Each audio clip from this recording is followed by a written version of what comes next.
하지만 그건 저만의 생각이었고 제가 하는 말이 경찰 측에서 듣기론 황당하기만 했을 거예요. 난감해하던 경찰은 남편의 쪽지와 제 얼굴을 여러 번 번갈아가며 보다 이내 결심을 했다는 듯 확인을 해보겠다고 말했어요. 그럼 이 안에 뭐가 있는지 확인은 해보겠는데 정식으로 수사가 시작된 건 아니라는 걸 알아주세요. 사실 지금까지의 상황만 놓고 보면 이 쪽지와 USB가 남편분의 죽음과 관련이 있다고 하신 말씀 모두 민원인분의 일방적인 주장일 뿐이니까요. 정식으로 사건 접수는 못해드리고 제가 개인적으로 확인을 해보겠습니다. 그래서 USB 확인하는데 시간이 좀 걸릴지도 모르겠네요. 그 점은 양해 부탁드리겠습니다. 물론 USB 확인 후 주장하신 말씀처럼 수상한 부분이 있으면 바로 사건으로 전환시킬 거고요. 정식으로 사건이 접수된 건 아니라 했지만 전 그것만으로도 만족했습니다. 어떤 식으로든 의문점이 드는 부분을 확인할 수 있었으니까요. 이후 애타는 기다림의 연속이었습니다. 진행 상황이 어떻게 되어가고 있는지 물어보고 싶은 마음은 굴뚝 같았지만 혹시 내 전화 한 통화로 인해 정식 사건도 아닌 남편의 일을 더 귀찮아하면 어쩌나, 그래서 대충 확인하는 건 아닐까 걱정이 되었으니까요. 그래서 전화나 문자를 하려고 휴대폰을 들었다가도 조급한 마음을 진정시키며 내려놓았죠. 그러다 드디어 기다리고 기다리던 경찰서에서 연락이 왔습니다. 지체하지 않고 바로 전화를 받았는데 형사님께서 머뭇거리시며 대답하기 힘들어 하시더라고요. 그러더니 저에게 USB 안에 있는 내용을 직접 확인을 해줘야 할 것 같다며 경찰서로 오라고 하셨죠. 형사님이 하는 말을 듣곤 그 USB 안에 남편의 죽음과 연관된 무엇인가가 발견이 된 거라고 직감할 수 있었습니다. 마음이 복잡해지더라고요. 경찰서로 향하는 길이 괜히 망설여지기도 하고 말이죠. 남편의 죽음이 단순한 사고사가 아니라면 이 상황은 또 어떻게 받아들여야 하고 불쌍한 우리 남편은 어떡하나 싶었습니다. 하지만 남편의 죽음이 억울한 일이라면 내가 무슨 수를 써서라도 꼭 풀어주겠다고 다짐도 했죠. 그렇게 마음을 굳게 먹고 경찰서에 도착을 하니 남편의 USB를 확인해주겠다고 하시던 형사님께서 저를 어느 방으로 안내해 주셨어요. 그리고 저에게 굳게 마음을 먹으라고 말씀하시며 충격적인 사실을 알려주셨죠. 제 전화 받으시고 어느 정도 마음의 준비를 하셨겠지만 앞으로 알게 될 사실을 직접 듣게 되시면 더 충격적일 겁니다. 혹시 이야기를 듣다 힘드시거나 몸에 이상이 있으시면 그땐 바로 말씀해 주세요. 아내분 말씀이 맞았습니다. 남편분 USB를 확인해 보니까 남편분의 죽음과 관련된 여러 영상들과 파일들이 있더라고요. 지금 이 노트북 안에 그 내용들이 전부 있기는 한데 어떻게 지금 직접 확인을 하시겠어요? 아니면 제가 설명만 해드릴까요? 이제 남편분 USB가 증거 품목이라 재판이 끝날 때까지는 들을 수가 없어서요. 그러니까 저희 남편이 사고로 죽은 게 아니라는 거죠? 회사에서 무슨 일이 있었다는 거죠? 네, 회사 내에서 동료들에게 괴롭힘을 당했던 것 같습니다. 일방적으로 말이죠. 그럼 제가 설명만 해드릴까요? 아니요, 볼게요. 제 눈으로 봐야겠어요.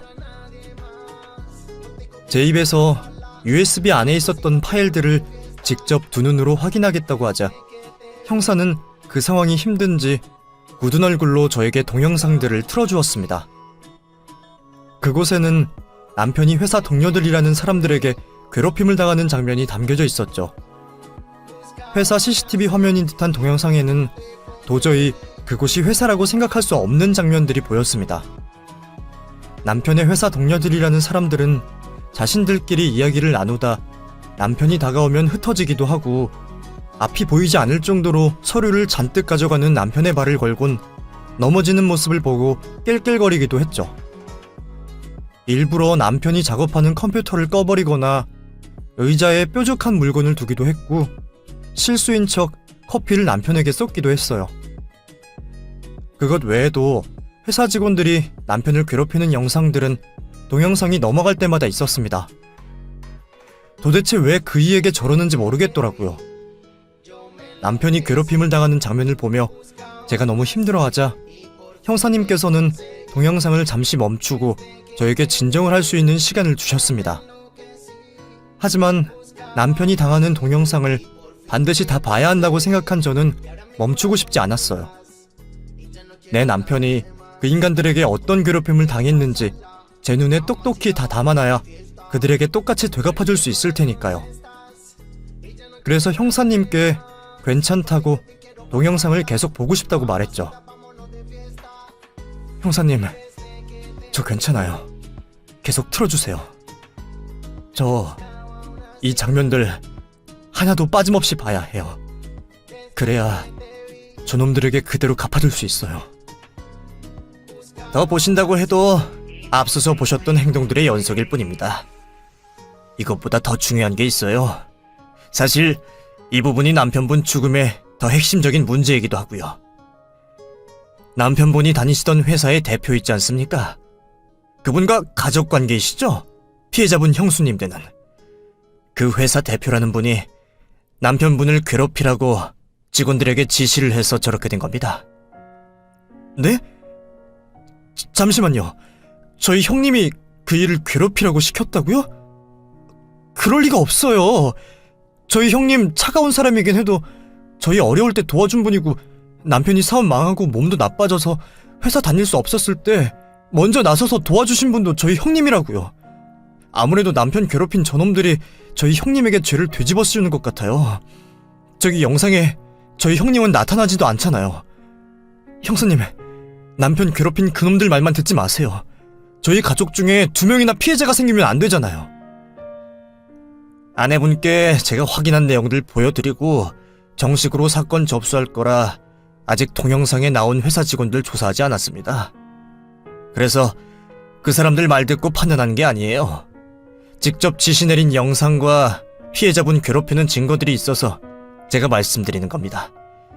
어떻게 그 장면들도 보실 건가요? 믿었던 가족분이라 아까 전보다 더 힘드실 수도 있는데. 믿겨지지가 않더라고요. 회사 직원들에게 남편을 괴롭히라고 시킨 사람이 다름 아닌 형님이었다니. 형사님이 하는 말을 듣고도 믿기지가 않았습니다. 회사의 대표가 2~3명일 수도 있고 형사님이 착각을 했을 수도 있다고 믿었어요. 아니, 믿고 싶었어요. 피로 맺어진 가족은 아니지만 남편의 동생이잖아요. 아무리 못해도 남보다는 가까운 사이가 맞잖아요. 그래서 아닐 거라는 말을 되뇌며 형사님이 틀어주는 동영상을 보게 되었죠. 그런데 그 영상 안에 형님이 남편에게 일방적으로 폭언을 하는 장면을 보게 되었습니다. 제가 봐왔던 형님과 전혀 다른 얼굴을 하고 있는 형님을 말이죠. 야, 강상우! 너 뭐 하는 거야? 점심 먹었으면 바로바로 들어와서 일을 해야지. 어딜 가서 삐대고 있었던 거야? 너 지금 내 돈 꽁으로 먹겠다 그거야? 일 설렁설렁 하려고 들어왔어? 네가 열심히 하겠다며.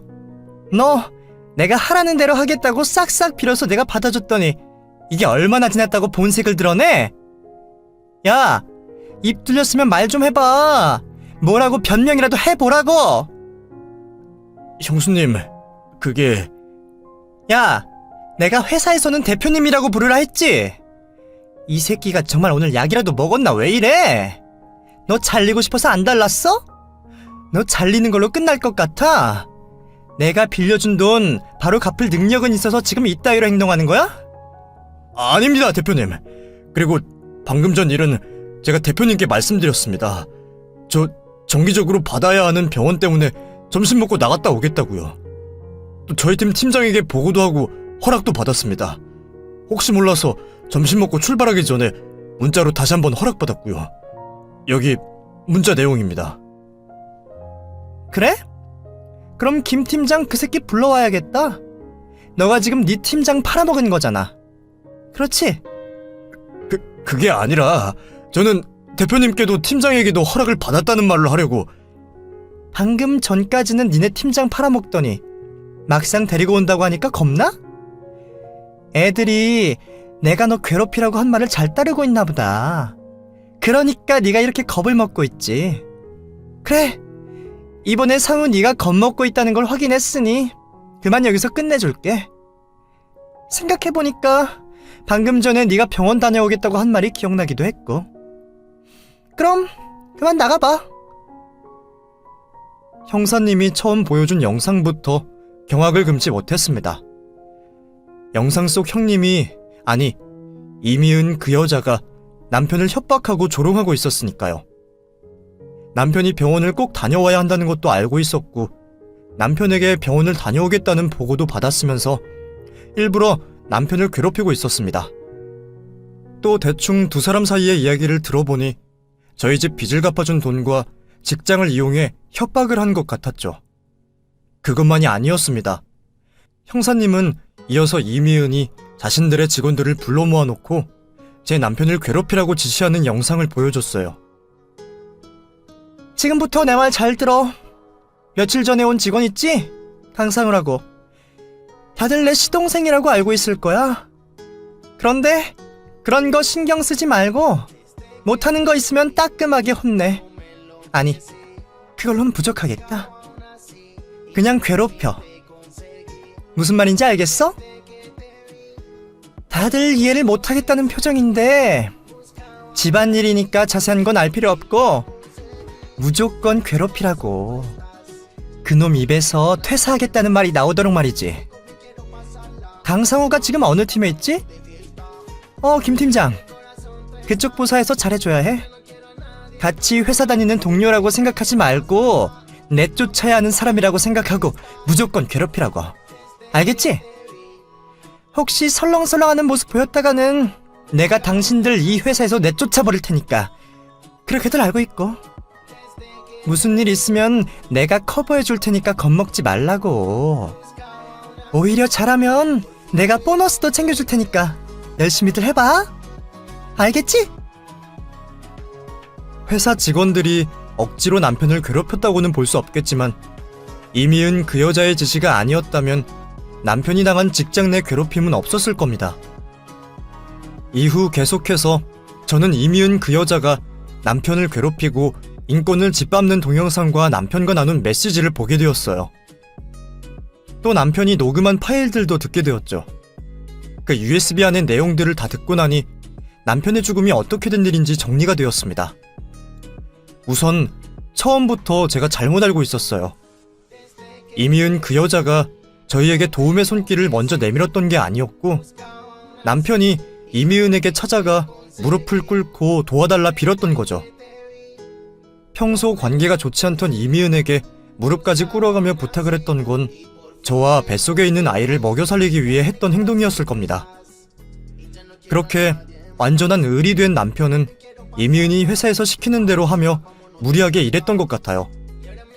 무리하게 일을 하느라 퇴근이 늦었던 거였고 회사 직원들 괴롭힘으로 인해 옷이 더러워져 출근했던 옷과 퇴근을 하면서 입은 옷이 달랐던 거였죠. 또 온몸에 나던 향수 냄새도 이미은 그 여자에게 하루 종일 붙잡혀 있다 보니 배웠던 것 같고요. 그러다 보니 안 그래도 몸 상태가 좋지 않은 남편의 몸이 더 안 좋아진 것 같습니다. 계단에서 쓰러져 사망을 한 날 역시 그런 몸 상태로 일을 하느라 사고가 발생한 것 같다고 그때는 생각했고요. 그렇게 힘들면서도 저에게 힘들다 말 한마디 안 했던 건 저를 걱정시키기 싫었던 거겠죠.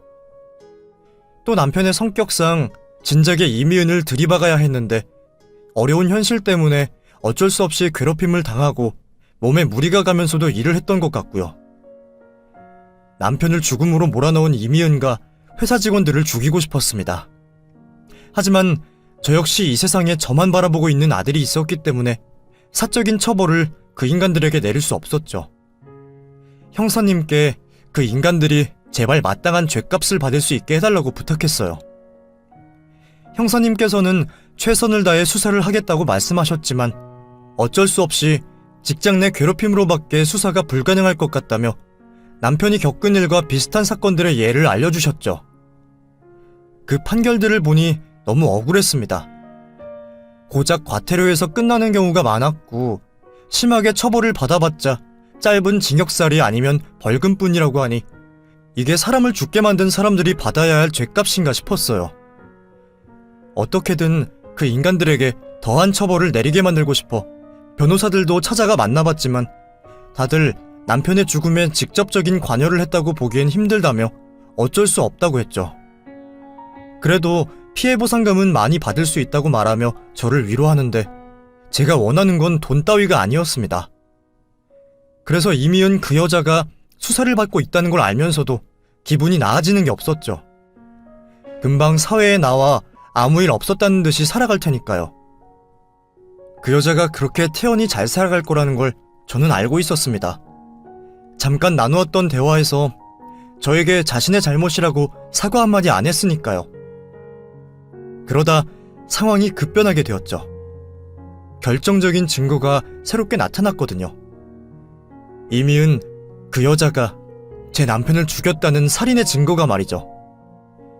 남편의 사건을 담당하시던 형사님께서 급하게 전화를 주시며 남편의 사건이 살인사건으로 변경이 될 거라 말씀을 하셨습니다. 남편이 계단에서 굴러떨어졌던 이유가 몸 상태 때문이 아니라 이미은이 밀어 떨어진 거라고 말씀을 하셨거든요. 그 결정적인 증거를 확보했다고 말씀하셨죠. 그러니까 남편이 갑자기 쓰러지며 계단에서 굴러떨어진 CCTV 영상 속에 편집되고 잘린 부분이 있었습니다. 이미은이 남편을 앞에서 민 장면이었죠. 남편에게 무거운 짐을 들게 하고 그 모습을 감시하기 위해 계단을 따라 올랐던 이미은이 갑자기 화를 내며 남편을 미는 CCTV 영상이 복구된 거예요.